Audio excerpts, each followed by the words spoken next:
Well, it's great to be 2-0, and have a tremendous amount of what I call teachable moments, and I think that as we've gone through this week and breaking down film and trying to better evaluate ourselves, it's trying to get our guys to understand the process, and the process is such a big part of what I believe in. It's about what we do, and at times we're pretty good in that, and we're pretty good. In the first half, the Tennessee Martin game, we did some sensational things defensively, and our rotations were tremendous. And other than maybe a few too many turnovers, our efficiency in the half court was tremendous when we ran offense against their zone. It was off the chart, and we got the ball to where we wanted it, but we got to the foul line again, and that's a big part of what we do. And really, the only thing I was a little frustrated with throughout that game was our offensive rebounding numbers were way down. That's a big part of what we do.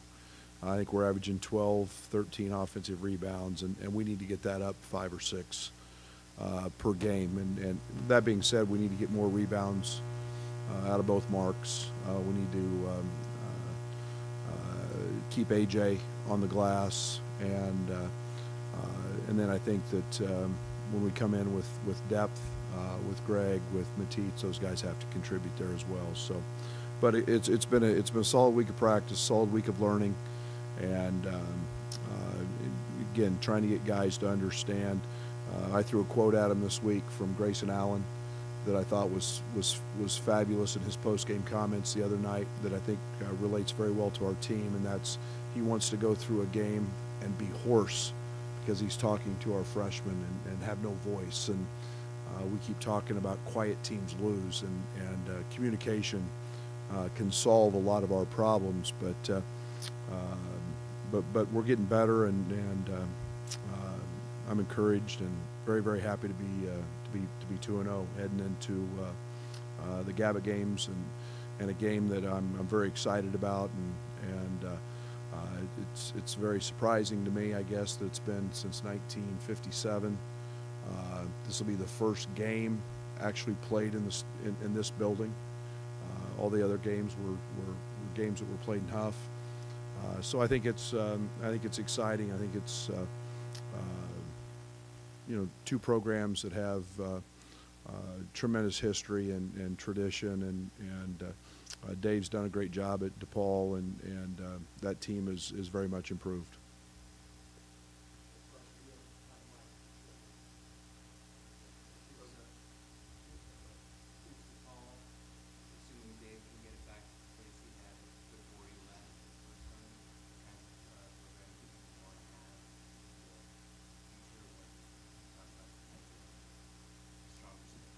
Yeah, I think scheduling is so ever changing today.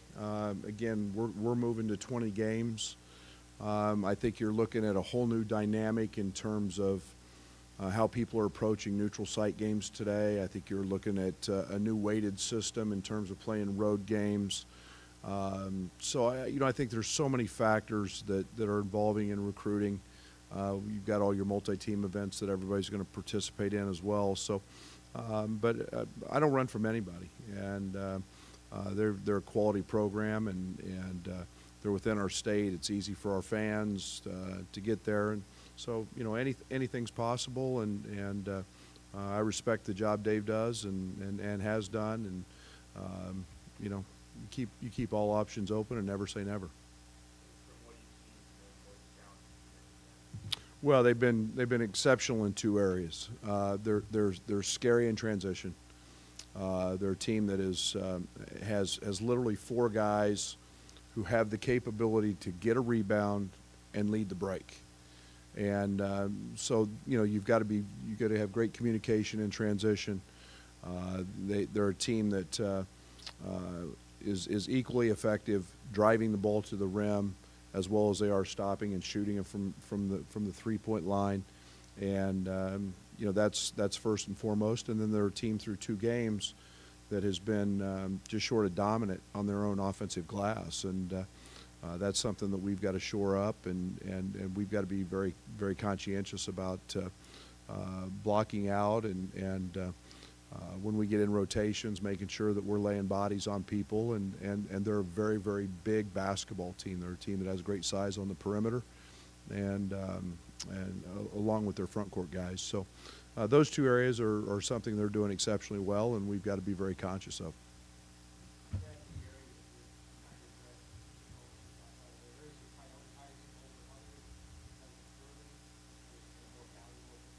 No, I think that there's tremendous value in communication. That's one. We've talked about that since day one. Is getting our guys to understand that and again, I use the term quiet teams lose. You have to communicate with each other, and we've got young guys, and we need that communication. It eliminates problems. And then I think the other thing that we're spending a lot of time on is trying to understand the rhythm with which you have to play offensively. And it's not just every time you catch a ball think you can go make a play, and it's about getting the ball reversed, allowing the defense to make mistakes, looking for better opportunities, turning down a good to get to a great, and offensive understanding takes a little time. It takes a little it takes some chemistry, and those are things that we want to score quick and early. But when that's not there and we have to play offense, we've got to have a better understanding of that. And we did that in the Tennessee Martin game against zone. We were great. We got the ball reversed. We got it to the spots we wanted. We got it in the high post, got it to the short corners, and we got great looks. So we did that against zone. We've got to be able to do that against man. Not at all. We in a couple of our scrimmages, the secret scrimmages, by the way, we shot the cover off of it. And, I think we made 11 or 12 in one of them. And I think in one of them, we had 6 from one guy. So I'm not worried about that. As long as we're taking good shots, we've got guys that are very, very capable of making shots. We see it every day in practice, and it's just a comfort and knocking them in. Not you. I don't need the other team to know.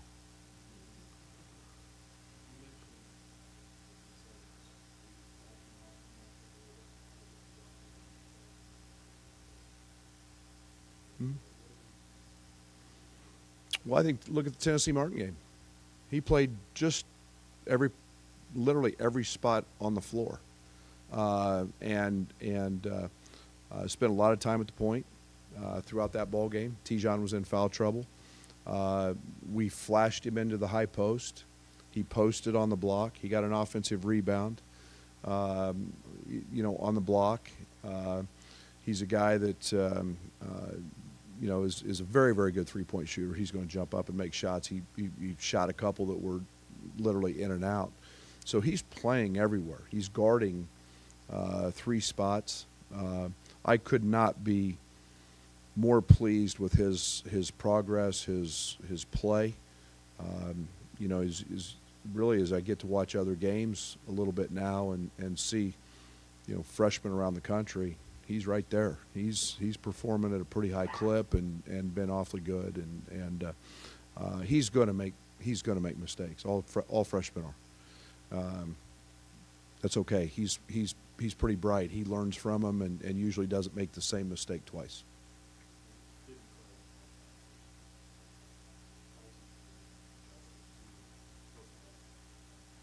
Well, he likes it. Mark's a guy who likes to get hit, and he likes to hit people. I mean, he's got that physicality and that type of physique that he can go do that. And you get him in tight spaces. He's one of the most efficient players I've seen. I was very fortunate. Was an assistant coach at Kansas State when we had Bill Walker, later became Henry Walker. He was as good a player in tight quarters as I've seen. He was just explosive. Mark's that same way. Mark in tight quarters has a way to get the ball on the rim and has a way to be efficient. And Mark's play in those areas reminds me a lot of Bill at that time.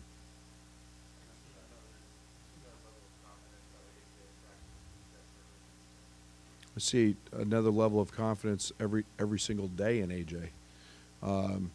You know, it was remarkable. I got in at 7:15 this morning, and who's in the gym? AJ. Man, when you got it going and you feel good, and to be very honest, AJ made the two biggest plays of the game. He got an offensive rebound tip in because he went, and I'll be honest, 2 weeks ago he would have laid on that guy's back and not got that rebound, but he tipped it in. It was about the 8-minute mark, and then he hit the three in the corner and got fouled. And those were huge plays, and one of them was just strictly an effort play, and the other was a confidence play with a guy flying at him. He jumps up and knocks it down, and confidence is a wonderful thing, and he's doing so many things right, and he's playing so hard. He did a great job defensively. Was outstanding. His plus minus was off the chart. So I couldn't be happier, and he gets better every single day.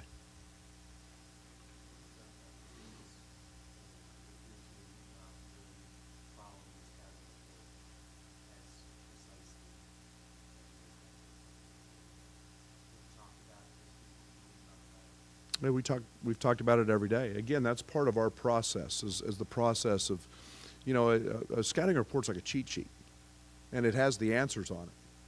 And we provide them with that. We provide them with information and intel to help them do their job better. And, you know, you liken it to a test. If you have the answers to the test, you want to memorize them. And we have to get our young guys to understand that and see how important that is. And it's not just going out and playing the game. It's about giving yourself every advantage you can to do your job better, which in turn helps our team better. And so we talk about that a lot, and we've got guys that are understanding how important it is to come watch film and see what the other guys that they could possibly guard, what they're doing. So we're making progress there, and we'll continue to keep talking about it and emphasizing it.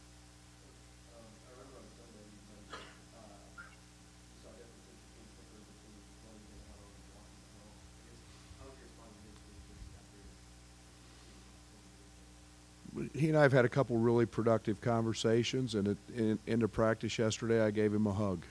So we've made some progress there, and I'm excited about him. You know, I tell our players all the time they need to worry when I quit coaching them and quit getting on them. And Kipper has been very responsive. He's got a lot of pride, and I expect him to bounce back and be a very, very dialed-in teammate.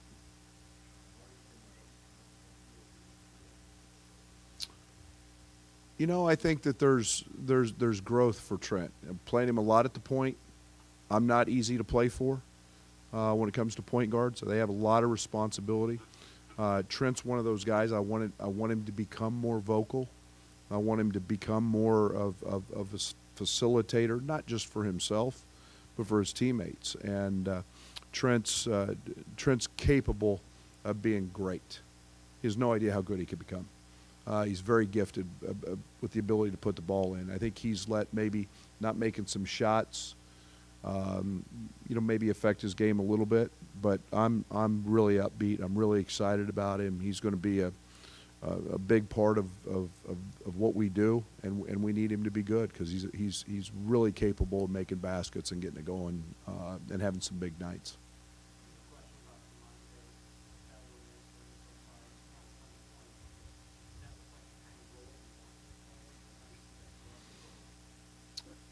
DeMonte's growth will be, I think it'll be very evident. His value to our team may be different than what you guys perceive as growth. He is. I describe it, and it's hard for me to describe. He's got it, and the it factor, and he does everything right. He's got his nose right in the middle of every play. a lot of those passes that were thrown into the interior of the zone the other night, he threw. He's not afraid to throw those. He's gifted. He understands it.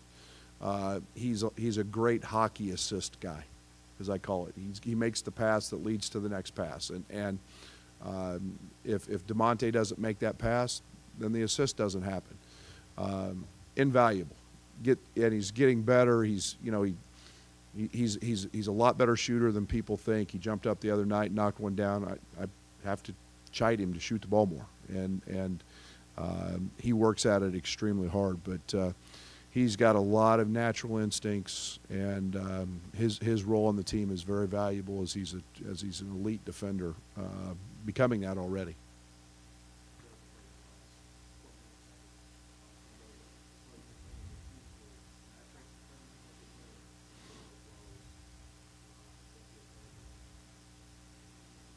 Yeah, I mean, LeRon and Fink have both been off the chart, and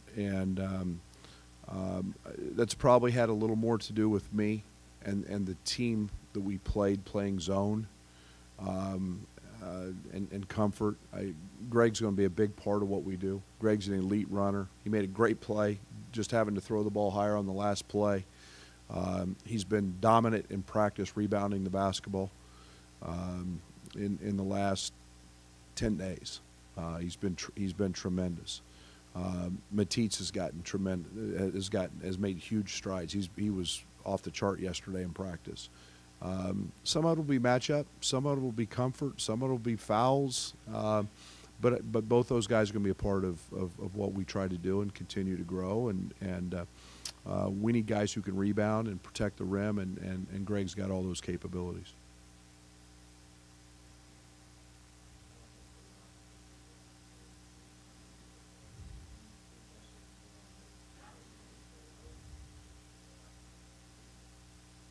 I think that's pretty strategic.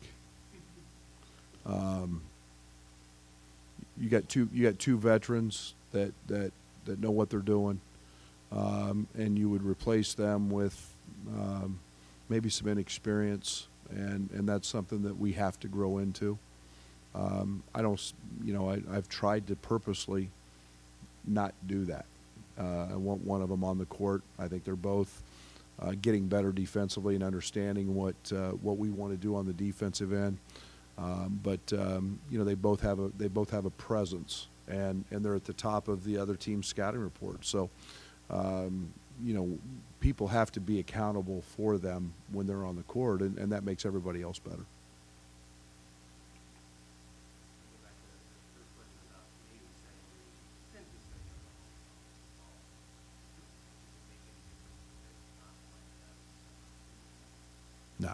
No. I think the interesting thing is going to be, just looking at their Notre Dame game on film. What a beautiful venue, and it's closer to their campus. I got to think it's going to help their program tremendously. Not being out in Rosemont, and I still call it Rosemont. I'm sorry if I'm offending anybody, but it's going to be a value to their program, and I think that there's a lot involved in scheduling, and we've been in Chicago previously, and so we'll see where that goes. Thank you.